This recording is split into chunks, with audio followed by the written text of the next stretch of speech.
وأوحى ربك إلى النحل أن اتخذي من الجبال بيوتا ومن الشجر ومما يعرشون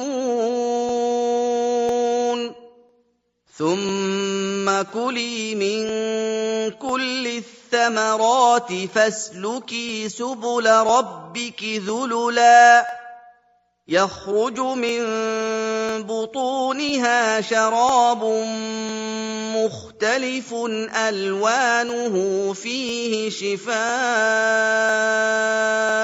للناس إن في ذلك لآية لقوم يتفكرون. നിന്റെ നാഥൻ തേനീച്ചയ്ക്ക് ഇപ്രകാരം ബോധനം നൽകുകയും ചെയ്തിരിക്കുന്നു: മലകളിലും മരങ്ങളിലും മനുഷ്യർ കെട്ടിയുയർത്തുന്നവയിലും നീ പാർപ്പിടങ്ങൾ ഉണ്ടാക്കിക്കൊള്ളുക. പിന്നെ എല്ലാത്തരം ഫലങ്ങളിൽ നിന്നും നീ ഭക്ഷിച്ചുകൊള്ളുക. എന്നിട്ട് നിന്റെ രക്ഷിതാവ് സൗകര്യപ്രദമായി ഒരുക്കിത്തന്നിട്ടുള്ള മാർഗങ്ങളിൽ നീ പ്രവേശിച്ചുകൊള്ളുക.